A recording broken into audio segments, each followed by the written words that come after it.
Dear students, welcome to Amrit senior secondary school class 8 सामाजिक शिक्षा का भाग पहला भूगोल का लेसन नंबर 2 प्राकृतिक साधन का पार्ट 7 हम आज आपको करवाएंगे। हमने पिछली बार आपको मनुष्य के लिए जल के साधन का टॉपिक शुरू करवाया था, जिसका हमने आपको पॉइंट नंबर 1 वर्षा करवाया था। आज हम उससे आगे नदियाँ और नाले, नहरें और तालाब के बारे में आपको समझाएंगे। हमने पिछली बार आपको साफ पानी के साधन की एक फिगर भी दिखाई थी, तो बच्चों आप उस फिगर को एक बार फिर से देखो। साफ पानी के साधन, उसके नीचे 3 बॉक्स बने हुए हैं। उसके पहले बॉक्स में है बारिश का पानी, उसके आगे है भूजल मतलब भूमिगत जल, उसके आगे हैं नदियाँ, झीलें, तालाब। तो आज हम आपको नदियाँ, झीलें और तालाब के बारे में बताएंगे। तो पिछली बार हमने आपको वर्षा का पानी मतलब बारिश का पानी ये समझाया था। तो बच्चों हम शुरू करते हैं अपना आज का टॉपिक, नदियाँ और नहरें। तो इस टॉपिक को शुरू करने से पहले मैं आपको इंडिया का मैप, भारत का नक्शा दिखाना चाहती हूँ।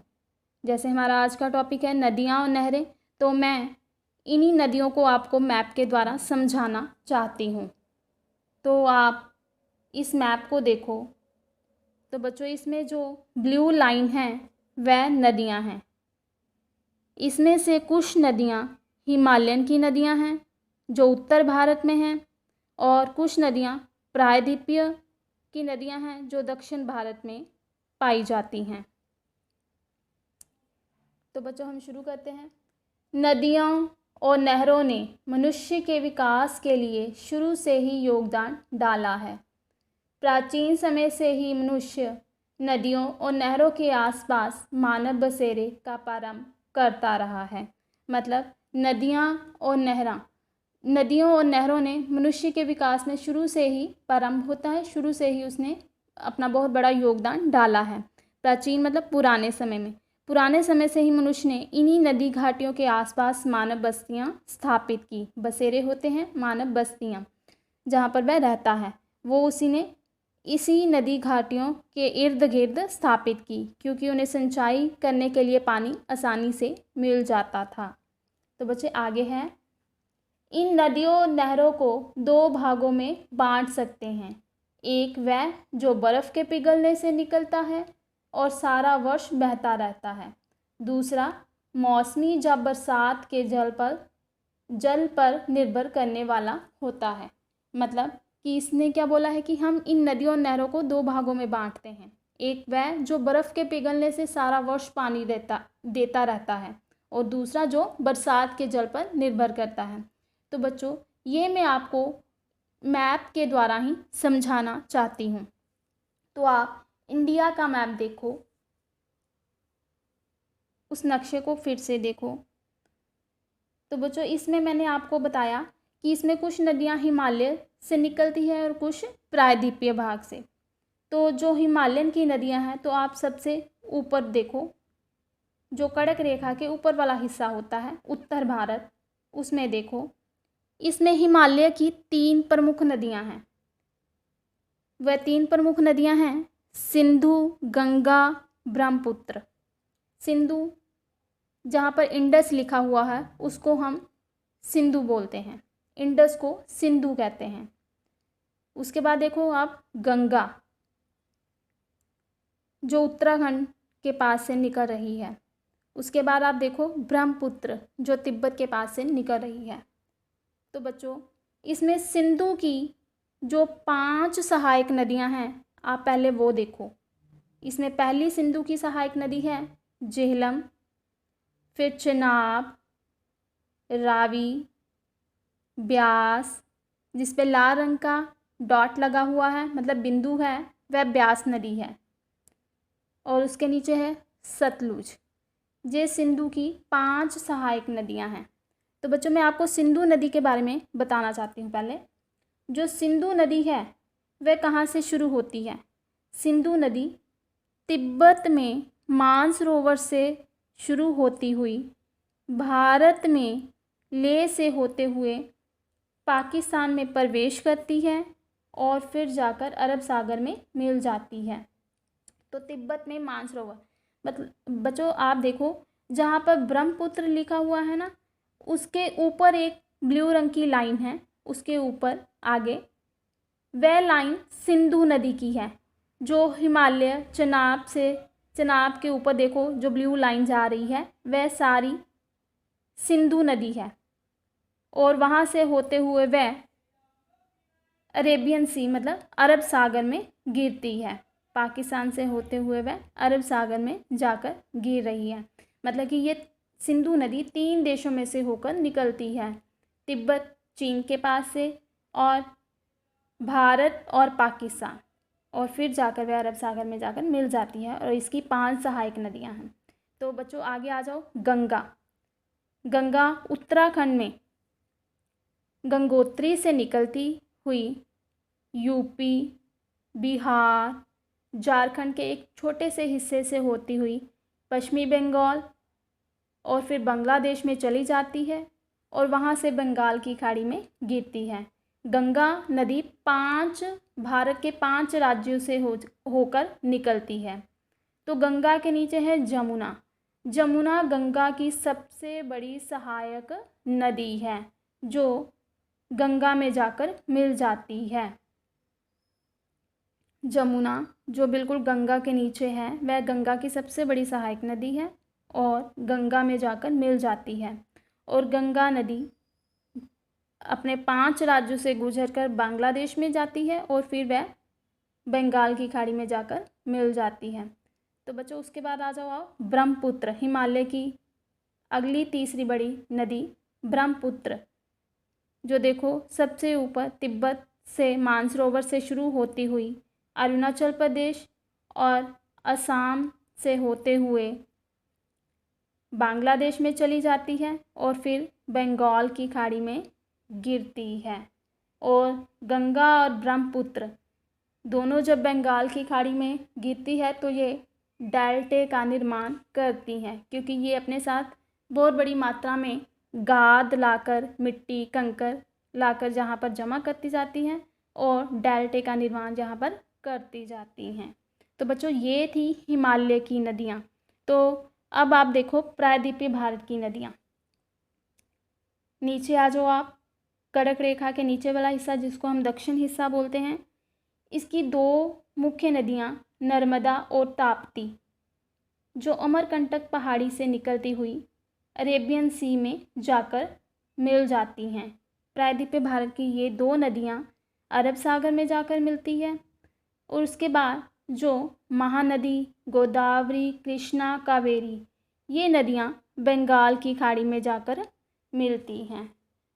तो बच्चों इससे हमें ये पता चलता है कि हिमालय की बर्फ़, जो हिमालय से निकलने वाली नदियां हैं, उनको सारा साल जल देती रहती हैं और इनसे हम आसानी से सिंचाई कर सकते हैं। और जो दक्षिण भारत की नदियां हैं वह बरसाती नदियां हैं और इनमें बरसात के दिनों में ही पानी रहता है। तो इन नदियों के लिए हम सिंचाई के लिए इन नदियों पर निर्भर हम नहीं रह सकते, तो इसलिए इन्हें हम बोलते हैं बरसाती नदियाँ।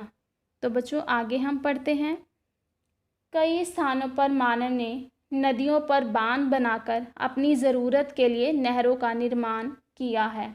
इन नहरों का जल कृषि, सिंचाई और मानव के प्रयोगों के लिए किया जाता है। इन नहरों के निर्माण से कृषि की रूपरेखा ही बदल जाती है। मतलब कि कई स्थानों पर मानव ने नदियों और दरियाओं पर बांध बनाए और नहरों का निर्माण भी किया, कि मतलब नहरों के पानी को सिंचाई तथा और कामों के लिए भी प्रयोग में किया जाता है। बच्चों जहाँ मैं आपको जो एक डैम बना हुआ है भाखड़ा नंगर डैम, मैं आपको उसकी तस्वीर दिखाना चाहती हूँ। पहले आप उस तस्वीर को देखो। ये भाखड़ा नंगर डैम है। बच्चों ये डैम सतलुज नदी पर बनाया गया है। वह सतलुज नदी जो सिंधु की सहायक नदी है। सतलुज नदी पर इस डैम को बनाया गया है। ये डैम 518 मीटर लंबा व 226 मीटर ऊंचा बांध है और इसी बांध के पीछे एक गोबिंद सागर झील भी बनाई गई है। गोबिंद सागर झील बनाई गई है।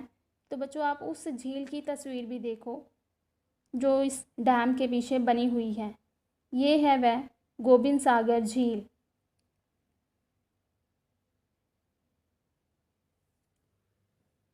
तो इस झील से कई नहरें निकाली गई। गोबिंद सागर झील से कई नहरें निकाली गई और इस नहरों के पानी से बहुत बड़ी भूमि के हिस्से पर सिंचाई की जाती है और इससे कई मेगावाट बिजली भी पैदा की जाती है जो तकरीबन 1205 मेगावाट है। तो इस तरह हम इस बांध के पानी से हम सिंचाई और बिजली पैदा करने के लिए इसका इस्तेमाल करते हैं। तो बच्चों हम इस बांध के पानी ने हमारे जीवन की रूपरेखा ही बदल कर रख दी और हमारे जीवन को और आसान बना दिया। तो बच्चों हम आगे पढ़ते हैं। तालाब। तालाब अधिकतर उन क्षेत्रों में पाए जाते हैं जहाँ पूरा वर्ष चलने वाली नदियाँ जहाँ नहरें की कमी होती है। भूमिगत जल भी जा तो बहुत गहरा जहाँ प्रयोग ना होने वाला होता है। लोग वर्षा का जल तालाबों में इकट्ठा कर लेते हैं और आवश्यकता के समय प्रयोग करते हैं। दक्षिण भारत में तालाब लोगों के लिए बहुत बड़ा जल साधन है। तो बच्चों पहले आप तालाब की ये तस्वीरें हैं, ये देखो। ये दो तस्वीरें हैं जो तालाब की बनी हुई हैं। तो बच्चों ये वह तालाब है जिस पर हम वर्षा के पानी को इकट्ठा करते हैं, क्योंकि दक्षिण भारत की जो भूमि है वह पथरीली है। वहाँ पर ना तो नहरें निकाली जा सकती हैं और ना ही कुएं खोदे जा सकते हैं। तो इसलिए वहाँ पर तालाब बनाकर वर्षा के पानी को इकट्ठा किया जाता है और उस इकट्ठे किए हुए जल को सिंचाई तथा अन्य कामों के लिए प्रयोग किया जाता है, क्योंकि दक्षिण भारत की नदियाँ क्या है, बरसाती हैं। तो सिंचाई के लिए इन नदियों पर निर्भर नहीं रहा जा सकता। तो उसका क्या हल है? उसका हल ये है कि तालाब में उस वर्षा के पानी को संभाल कर रखा जाता है और सिंचाई की जाती है इस वर्षा के जल के द्वारा। तो इन तालाबों में छोटी छोटी नालियाँ बना ली जाती हैं। उन नालियों को खेतों में पहुंचाया जाता है और फिर उस तालाब में से उस वर्षा के जल को नालियों के द्वारा खेतों में पहुंचाकर सिंचाई की जाती है।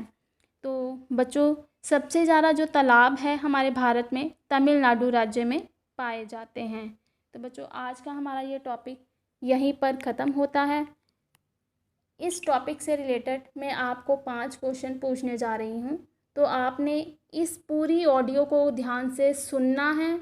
इसमें जो एग्जाम्पल दिए हैं मैंने उसको भी ध्यान से सुनना है और फिर उसके आंसर आपने अपनी कॉपी पर उतारने हैं। तो इसका पहला क्वेश्चन है, हिमालय की 3 प्रमुख नदियां हैं। इसके 4 ऑप्शन नीचे दिए गए हैं, उस सही ऑप्शन को आपने लिखना है। आगे है सही या गलत। हिमालय से निकलने वाली नदियां बरसाती नदियां हैं। नंबर 3 है दक्षिण भारत में तालाब लोगों के लिए जल का मुख्य साधन है। आगे बच्चे मैंने आपको मानचित्र भरो, मैप दिया है इंडिया का, जो आपने भारत के नक्शे में भरना है। तो वह चौथा क्वेश्चन है, सिंधु नदी की सहायक नदियों को भारत के मानचित्र में भरो। तो इसका एक 5वां क्वेश्चन है जिसमें आपने एक डायग्राम बनानी है। साफ पानी के साधन की फिगर बनाओ। तो आपने साफ पानी के साधन की एक फिगर बनानी है। तो बच्चों ये है 5 क्वेश्चन जो आपने अपनी कॉपी पर इस ऑडियो को सुनकर फिर लिखना है। धन्यवाद।